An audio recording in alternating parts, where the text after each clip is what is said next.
various convenience stores, and one of the store, we come across with some small $100 to $200 credit card fraud.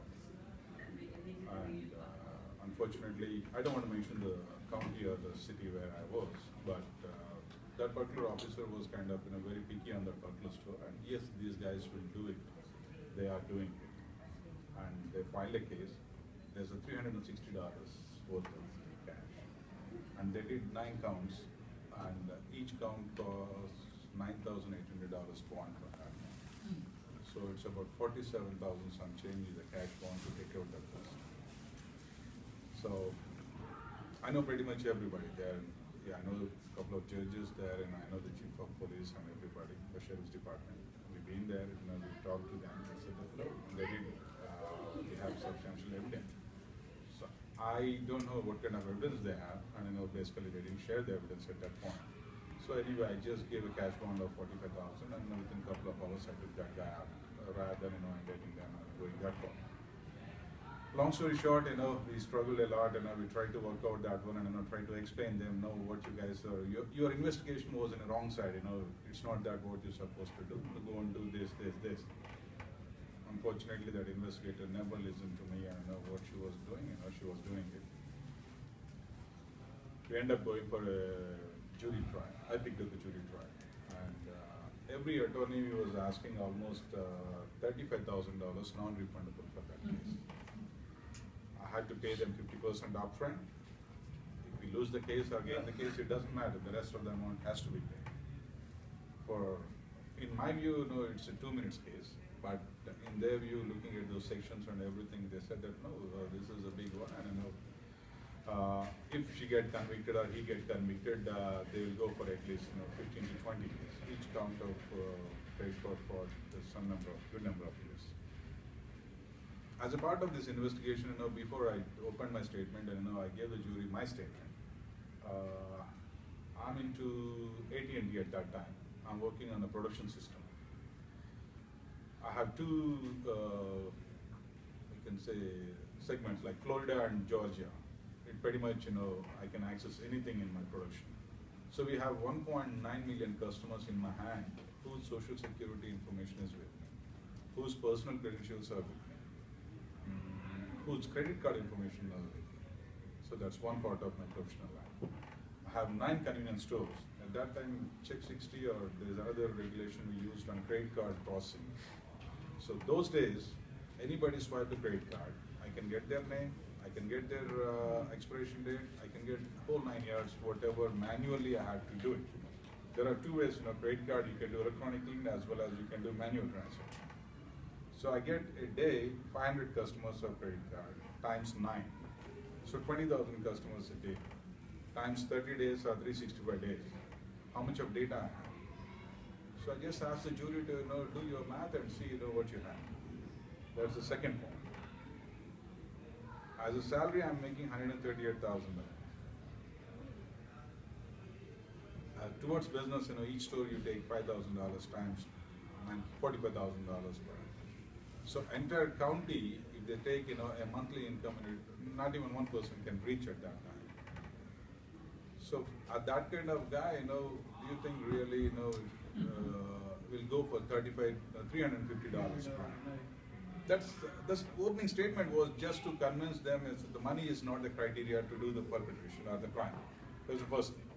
Second thing, when it comes to the investigation, the person should have some kind of knowledge, at least the e-commerce side, how the credit card process works. If somebody do any kind of mistake, either legitimately or intentionally or by mistake. If somebody get convinced, yes, and I did a mistake, and I fixed that one before it even realized, or before the opposite person even realized that, mistake can be done by anybody. So at least you accept the mistake, you fix the mistake before the opposite person even realized. I don't think so that considered to be a crime. That's a mistake, and you fix that. So because of the lack of knowledge, lack of proper education, she did, the personal vengeance or I shouldn't use the big word called racial, but lack of knowledge, more anxious, enthusiastic, and get convinced and get impressed by big people like you in your department. And she just fired and just moved on with a lot of things. to cover one mistake, she did the second one. To cover that one, she did the third one. End of the day, she can do anything, and the case never been ended. So that's a very powerful story that you just told us, and this is just one small sample because he's coming out and telling us. How many stories do you think exist out there that we don't even hear every day? So with that, I want to ask this question to Leng because you edited so well, Sunil, is what Leng does is sometimes she's a friend of the Capitol in Washington, D.C., and one of those advocates fighting for rights of women, of Asian American communities for their rights. So she's been one of those activists. With that said, do you think racial profiling actually exists? And if it does exist, how do you empower the community to know what is their rights? So I think when I was looking at your question on that, I think a better question to ask is not whether racial profiling exists. In my opinion, in my humble opinion, I think it exists. And it's just a matter of fact. I think the more important question is why it exists. And how do we find solutions to work towards that? I'm really glad that you brought up the training that law enforcement are trying to get more culturally competent. I think that is really significant because as you mentioned, coming to this country under the U.S. Constitution, it is supposed, the core promise of the U.S. Constitution is to protect that we all have equal rights. My fifth grader who is learning the U.S. Constitution right now tells me number 4 to the amendment is that police or law enforcement need to have credible evidence to make sure before they search or arrest a person. My fifth grader is telling me. So all that being said, also to your question, that the Title VI of the Civil Rights Act of 1964 guarantees that nobody should be discriminated against based on their nationality, race, or ethnicity, or religion. So I think that, but as humans, we all come with our own biases. That's the bottom of the line. I do a lot of training on cultural competency, and the first thing is really admitting to ourselves that we have bias. I'll be the first to admit that I come with my own subset of bias. But if we don't address the core issue of, a lot of times, I hear people say, oh, I'm not racist. I don't discriminate because I have you. You're my Chinese friend. I love Chinese food. That doesn't mean, I hear that all the time. Oh, I love Korean food. I'm not racist, Oh, my neighbor is Iranian, and they're Muslim. I talk to them. I'm not racist. No, so I think the more important question is to really admit that we do have bias. It doesn't mean that if I have bias means I am I'm a racist. But really understanding, trying to figure out, going through training, figure out what that means, and how do you find solutions to counteract those biases that you come with. That is when you can really solve a problem. We go into school and we teach a lot of anti-bullying in schools, right? We had a case, actually it was my son, when he was in 4th grade, he was really bullied at school. Every day for a semester and a half in the bathroom, he was attacked by 3 of his classmates every day. And as an advocate, I was really shocked to find out at the end of the day that this was happening to my son because I do anti-discrimination work. And I went into the school and the first thing I talked to the principal said, I want to assure you that the bullies are being punished. From my point of view, yes, we have to do my first concern of course is my son's safety. But you cannot just punish the bullies because what happens is you are not changing the culture of the students in that class. To really, really solve the problem of bullying is changing the mindset and teaching the other kids what that means and how to help the child that's being bullied to stop that from happening. So it goes the same for all communities. I think even for law enforcement and how we try to find solution is really to figure out what the core issue is so that we can solve it. To say that, I'm not racist, we don't have this problem, you're really sweeping everything underneath the rug. But if we really truly want to work towards a solution, we really have to put everything on all our cards on the table and really have a deeper conversation. Sure. So the next, thank you so much, Leng. That was very well said.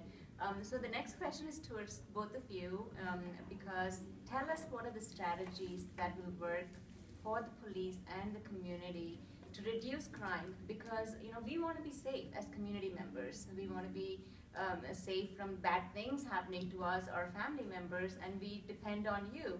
But sometimes you don't have the resources. So how do you leverage those resources along with the community to reduce crime, but on the same time, just what we talked about, respecting and being fair and impartial to the people? Well, first of all, I just want to tell you that the city of Norcross has been working very hard to work with our immigrant community, which is the largest is the Hispanic community. And I was brought in specifically to help reach the community. Our community, the Hispanic community, has a lot of issues, and like I said before. So one of the things that we had to do is, how do we reach out to them? How do we reach out to the Hispanic community? How do we help them help us to trust us? And so we started implementing different things. And one of the first things that the city did was that the mayor proclaimed the city of Norcross an immigrant community, a welcoming community. And there's 4 cities in the state of Georgia that are part of the bigger Welcoming America organization. And so Mayor Kasim Reed also proclaimed Atlanta a welcoming city, welcoming immigrants to the city. And so that's one of the things that our mayor did.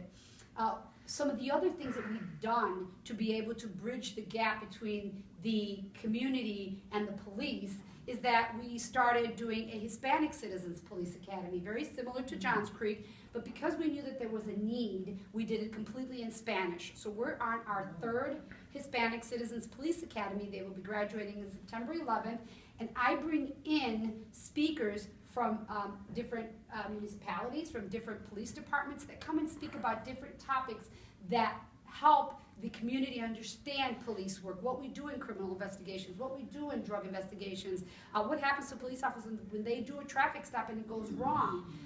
So we have tried to bring different strategies to bring the community together, because our Hispanic community did not call the police when there were victims. They just didn't, because they were so afraid that they were going to get deported because of their undocumented status. That was a fear that we had to take away from them. We had to make sure that they understood that we are a local agency and we do not work with ICE or do any enforcing for ICE. And so that's one of the things, and the misconceptions that we had to give.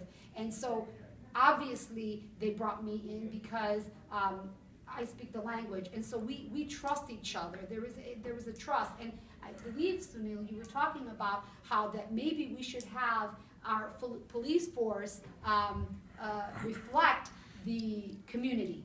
And so our mayor, our chief has tried to do that, so to reflect the community. And so if we have a certain percentage of Hispanics, he wants the police force to reflect the community. So if we have a certain percentage, we'd like to do that. And so that's kind of how certain strategies that we in the city of Norcross, because we're working together because it takes a family. So not only does the police department work on these strategies, but the city of Norcross is behind whatever we do to bring together this, and bridge the gap between the community and the police department, therefore bringing the community together, bringing everybody together. And back to, I just wanted to make a really quick statement on the racial profiling. As a police officer, and you know very well, we are not, and we do never, ever profile. We have standards, and we also document every person that we stop in our patrol vehicle.